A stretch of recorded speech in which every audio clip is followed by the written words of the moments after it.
Halo, apa kabar kalian semuanya? Semoga dalam keadaan sehat dan selalu dilancarkan segala urusannya. Amin. Kembali lagi di Goop Studio, tentunya masih bersama saya, Burhan. Kali ini saya akan membawakan sebuah alur cerita dari film yang berjudul Tanah dan Darah tahun 2020. Berkisah tentang seorang ayah yang harus melawan para mafia demi menyelamatkan nyawa putri tercintanya. Semua berawal dari kecerobohan salah satu karyawannya hingga menyebabkan mereka harus berurusan dengan para gembong narkoboy. Nah, seperti apakah alur cerita selengkapnya? Kita langsung saja gaukan ke pembahasannya.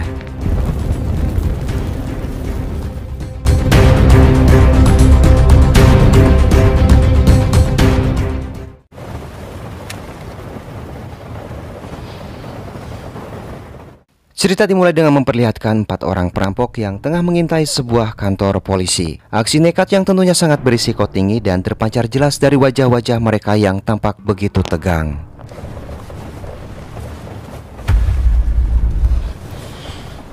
Di bawah derasnya hujan, mereka pun mulai melancarkan aksinya dan bisa dengan mudah menyandra 2 orang penjaga yang ada di sana. Kemudian salah satu dari mereka memaksa seorang petugas wanita agar ia menunjukkan tempat penyimpanan barang bukti sitaan berupa narkoboy.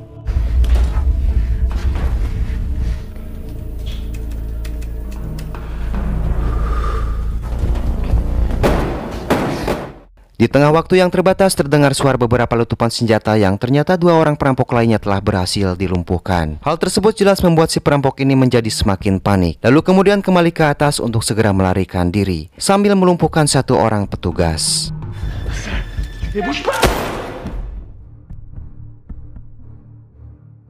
Dan sekarang kita diperkenalkan kepada seorang pria sekaligus pemeran utama di film ini yang bernama Said. Said yang baru saja menjalani pemeriksaan MRI harus menerima pil pahit ketika dokter mengatakan jika terdapat tumor kecil di bagian paru-parunya. Sebuah situasi yang tentunya akan sangat berat untuk diterima. Terlebih Said hanyalah seorang pemilik penggergajian kayu yang bahkan di musim dingin sekarang ia belum membayar gaji karyawannya selama 4 bulan. Sehingga sudah jelas jika keadaannya kini sedang dalam masa-masa sulit, baik itu dalam kesehatan maupun secara finansial.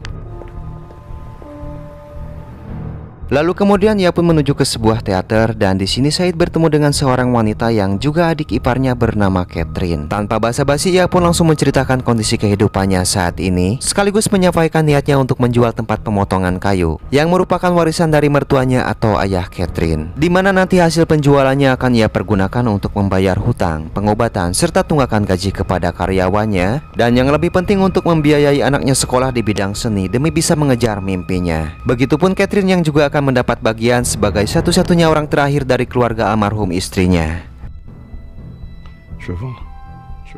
Beralih kepada 2 orang perampok tersisa yang berhasil meloloskan diri dari aksi mencuri narkoboy di kantor polisi. Mereka berdua terdiri dari Mehdi dan 1 orang temannya yang bernama Nasir. Rupanya Mehdi dan Nasir berniat akan menjual narkoboy hasil curiannya tersebut demi keuntungannya sendiri, daripada harus menyerahkannya kepada si pemilik sekaligus bos mereka yang merupakan seorang mafia. Dan di sini Mehdi bertemu dengan adiknya yang bernama Yanis. Ia meminta Yanis agar memakai mobilnya yang berisi narkoboy serta menyembunyikannya di dalam hutan sebagai upaya untuk menghilangkan jejak sementara. Sedangkan Mehdi sendiri akan terlebih dahulu menggunakan mobil Yanis yang langsung ditolak oleh adiknya ini lantaran mobil yang ia bawa sekarang merupakan mobil milik bosnya di tempat ia bekerja. Namun Mehdi yang terus membujuk Yanis dengan alasan jika apa yang ia lakukan sekarang semata hanyalah demi keluarga, agar bisa pergi dari kota ini dan memulai hidup baru, hingga akhirnya membuat Yanis tak bisa menolak lagi.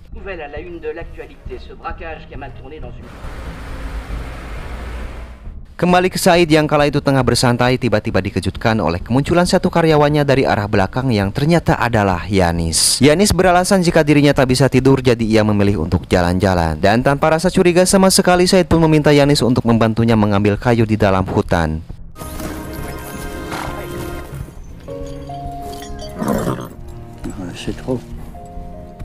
Setelah mendapatkan kayunya dan membayar upah kepada si pemilik kuda, Said pun langsung menemui seorang juragan yang kebetulan sedang ada di sana. Said menawarkan penggergajian kayu miliknya dengan harga yang sama saat juragan ini pernah menawarnya 3 tahun yang lalu. Dan ia pun meminta agar si juragan lebih baik datang ke rumahnya sesegera mungkin jika ia emang benar-benar minat untuk membelinya. Sekarang kita pun diperkenalkan dengan satu-satunya anak Said yang bernama Sarah. Sarah merupakan anak penyandang disabilitas, seorang tunarungu dan wicara, sehingga ia pun harus menggunakan alat bantu untuk bisa mendengar. Di sini Said pun langsung menyampaikan niatnya untuk menjual penggergajian kayu miliknya ini, di mana nanti sebagian uangnya akan digunakan untuk Sarah mendaftar di kelas menggambar, sementara Said sendiri akan membangun sebuah pondok di hutan guna sebagai tempat istirahat di masa tuanya. Sedangkan di tempat lain kita pun akan diperkenalkan kepada seorang bos mafia yang bernama Adama. Ia merupakan pemilik narkoboy sekaligus orang yang memerintahkan Mehdi dan kawan-kawannya. Meskipun sebenarnya Adama berhasil menangkap Mehdi dan Nasir, namun ia belum mengetahui di mana tempat narkoboynya berada. Karena rupanya mereka berdua masih bungkam padahal sudah dihajar habis-habisan agar memberitahu di mana mereka menyembunyikannya. Sampai di mana Adama yang sudah muak pun menghabisi Nasir tepat di depan mata Mehdi sebagai bentuk ancaman jika Mehdi masih berani bungkam. Makam. Kembali ke Said yang kala itu tengah menyambut kedatangan si juragan guna membahas tentang penjualan penggergajian miliknya ini. Rupanya Said telah bersedia menjual seluruh asetnya, yaitu tanah beserta bangunannya, dengan syarat asalkan si juragan tetap mempekerjakan semua anak buahnya saat ini. Sehingga sudah jelas jika Said ini merupakan seorang atasan yang bijaksana, di mana ia masih sangat peduli terhadap nasib para anak buahnya tersebut.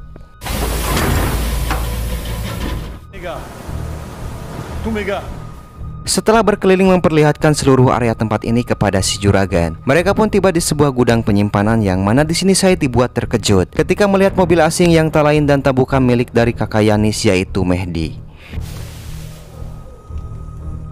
Ketika si juragan sudah pulang, Said langsung menyambangi Yanis yang saat itu tengah bekerja untuk kemudian mempertanyakan perihal tentang mobil siapakah ini dan apa yang telah Yanis sembunyikan darinya. Bahkan Said pun sampai menghancurkan kaca mobil tersebut serta mengancam Yanis dengan menggunakan sebuah scoop, hingga akhirnya membuat Yanis mengatakan semuanya. Sukses bebe. Dan betapa terkejutnya Said ketika mendapatkan sebuah tas yang bersinar koboi. Ia pun tak menyangka jika Yanis berani membawa barang haram tersebut ke tempatnya ini, padahal ia sudah memfasilitasi Yanis hingga memberikannya pekerjaan. Di sini Yanis pun hanya bisa meminta maaf sambil mengatakan jika waktu itu ia merasa bingung karena terus dipaksa oleh sang kakak. Said, je te jure, j'avais pas le choix. Kemudian Yanis pun diminta untuk menghubungi kakaknya agar segera mengambil barang miliknya ini. Namun sayang tak ada jawaban sama sekali. Ia pun bilang jika narkoboy tersebut hasil dari rampokan di kantor polisi dan sempat diberitakan, yang sekaligus menjadi sinyal bagi Said tentang akan adanya ancaman bahaya ke tempatnya ini. Dan dengan terpaksa Said harus mengurung Yanis terlebih dahulu agar ia tak melarikan diri dari masalahnya. Lanjut menemui Sarah dan memintanya untuk membayar semua gaji karyawannya saat itu juga, serta menyuruh mereka segera pulang secepat mungkin, karena tentunya ia tak ingin anak buahnya ikut terlibat. Jika semuanya sudah selesai, Said ingin Sarah masuk dan mengunci di dalam rumah sambil menunggu dirinya datang.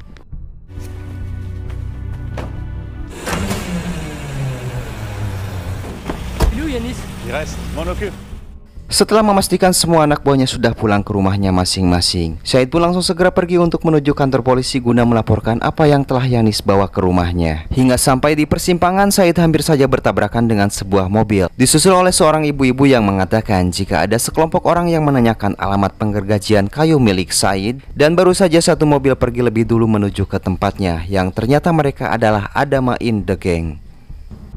Timbul firasat buruk, ia pun putar balik kembali pulang menuju ke rumahnya. Begitupun Adama yang langsung merasa curiga ketika melihat mobil Said tiba-tiba memutar arah seperti orang yang sedang panik. Beralih ke Sarah yang ketika itu mendatangi tempat di mana Yanis dikurung. Yanis yang juga melihat kedatangan Sarah terus berteriak sambil menggebrak pintu, meminta Sarah agar segera membebaskannya. Namun justru teriakan Yanis malah membuat telinga Sarah sensitif hingga ia pun terpaksa membuka alat bantunya tersebut, yang dengan begitu Sarah tak bisa mendengarkan apa-apa lagi. Lalu tiba-tiba datang seorang pria yang merupakan adik dari Adama bernama Musa. Musa pun refleks mengeluarkan pistol ketika mendengar suara Yanis di dalam sebuah gudang. Tapi Yanis tahu jika Musa sedang mencari narkoboy yang kakaknya curi. Lantas ia pun langsung memberitahu letak di mana narkoboy tersebut berada. Sambil menodongkan pistol, Musa pun masih penasaran terhadap pemilik suara yang ada di dalam gudang, yang tiba-tiba Said datang dan langsung menembaknya lantaran dianggap sedang mengancam anaknya Sarah. Said pun meninggalkan Musa yang tengah sekarat begitu saja. Kemudian mereka pun masuk ke dalam rumah untuk berpikir sejenak guna menyusun rencana menghadapi situasi seperti ini. Tak lama berselang datang dua mobil ke tempatnya yang ternyata mereka adalah Adama dan para anak buahnya. Dengan apa yang terjadi kepada Musa, maka sekarang urusannya bukan tentang narkoboy lagi, dan pastinya akan mustahil untuk melakukan negosiasi karena tak secara langsung Said telah menabuh genderang perang terhadap Adama. On n'est pas en position de négocier, tu comprends? Said pun meminta Yanis menjaga dan membawa Sarah pergi ke sebuah peternakan milik temannya yang ada di hutan belakang rumah. Untuk kemudian ia pun segera menemui Adama in the gang. Di sini Adama hanya ingin mencari adik Mehdi yaitu Yanis karena dia telah membawa lari narkoboy miliknya. Namun tiba-tiba salah satu anak buahnya memanggil yang ternyata telah menemukan Musa adiknya dalam keadaan sekarat hingga tewas di hadapannya. Dan dengan tewasnya Musa maka Adama pun tak akan pulang begitu saja sebelum bisa membalas kematian adiknya tersebut. Dimulai dengan menghabisi Mehdi, ia pun menyuruh seluruh anak buahnya menyebar dengan senjata lengkapnya masing-masing. Sebuah situasi yang tentunya harus membuat Said lebih fokus dan berhati-hati, di mana ia dicari oleh para anak buah Adama bersenjata lengkap, sedangkan dirinya hanya bermodalkan senjata berkaliber rendah. Namun sialnya salah satu anak buah Adama melihat Yanis dan Sarah yang ketika itu sedang berlari. Lantas ia pun segera mengejar mereka berdua dengan menggunakan mobil milik Said yang secara kebetulan kuncinya masih tergantung. Mendengar suara letupan senjata, anak buah Adama yang lain pun mencoba untuk mencari sumber suaranya. Tiba-tiba Said muncul dan berhasil membuatnya terjatuh dan langsung menghabisinya. Namun sialnya hal tersebut kembali memancing Adama dan para anak buahnya mengetahui keberadaan Said. Lalu kemudian mereka pun memberondong tempat tersebut secara membabi bagong. Begitupun Yanis dan Sarah yang tampak sedang berusaha menghindar dari serangan anak buah Adama yang terus memburunya.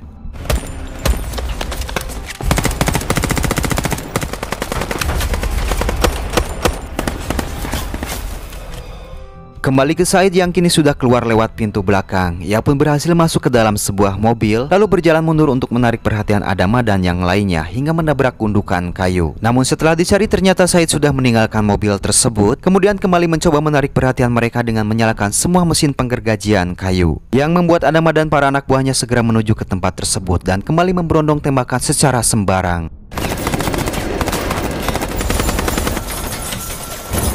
Namun karena merasa kesal lantaran belum mampu mendapatkan Said, akhirnya Adama pun memilih untuk membakar semua tempat ini dengan harapan agar Said keluar menghindari kebakaran. Said pun mulai merasa sesak di dada, mata merah, kepala pusing sampai bibir pecah-pecah. Yang tiba-tiba muncul salah satu anak buah Adama hingga terjadilah pergelutan antara mereka berdua. Dan dengan susah payah Said pun berusaha keras menghabisi orang ini. Bahkan ia pun harus melakukan sesuatu yang mengerikan agar membuatnya tak berdaya. Lalu kemudian ia pun segera pergi dari tempat tersebut dengan menggunakan sebuah mesin pembuangan yang mengarah keluar. Beralih kepada Yanis dan Sarah yang terus menghindar dari kejaran anak buah Adama. Mereka pun terus berlari demi bisa sampai dan berlindung di peternakan milik salah satu teman Said. Sedangkan Said sendiri ia berhasil melarikan diri dengan sebuah traktor yang biasa digunakan untuk mengangkut kayu. Mereka pun mencoba untuk mencegahnya dengan terus menembakinya, yang rupanya belum cukup bisa membuatnya berhenti. Lalu kemudian mereka pun segera mengejarnya dengan menggunakan mobil.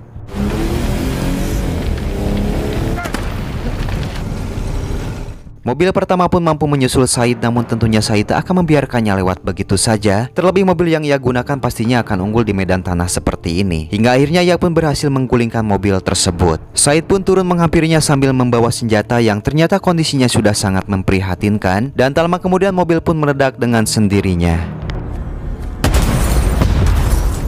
Di sisi lain kita pun diperlihatkan anak buah Adama yang kini sudah tiba di sebuah kandang bagong. Di balik jendela ia pun melihat Sarah yang tengah berlari di area terbuka. Kemudian ia pun langsung menembakinya. Namun tiba-tiba Yanis muncul dari belakang hingga terjadilah perkelahian antara mereka berdua. Yang sialnya ia berhasil beberapa kali menusuk Yanis. Namun beruntung di waktu yang sama Said datang dan berhasil membuatnya tak sadarkan diri. Sementara Sarah sendiri, ia pun sudah tiba di rumah teman Said. Dengan perasaan panik, Sarah pun mencoba menjelaskan meskipun sulit untuk dipahami. Tak lama kemudian Adama muncul dan ia melihat salah satu anak buahnya sedang ditarik oleh seekor kuda. Di sini Said pun berhasil menghabisi anak buahnya yang tersisa, namun sialnya ia pun harus terkena tembakan juga.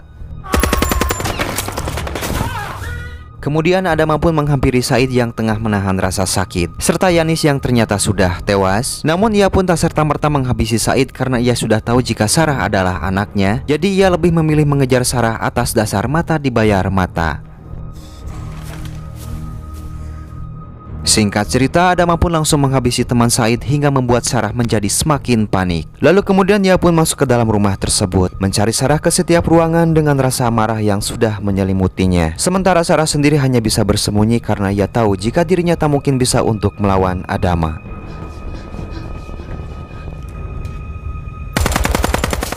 Hingga dimana ia menemukan Sarah yang saat itu sudah berada tepat di atas sebuah jendela. Begitupun Sarah yang harus terpaksa melompat yang justru malah membuat kakinya tipalitek.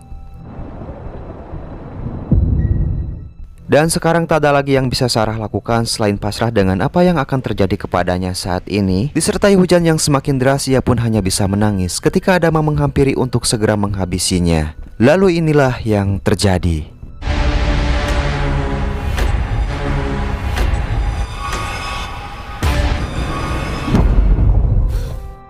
Secara tak disangka Said muncul dan langsung menyerang Adama hingga membuatnya tewas saat itu juga. Sebuah pengorbanan seorang ayah terhadap putri tercintanya meskipun ia sendiri dalam kondisi terluka parah. Dan di akhir cerita tampak sebuah helikopter sudah berada di atas untuk segera membawa mereka menuju ke rumah sakit Hasan Sadikin. Dan film pun tamat.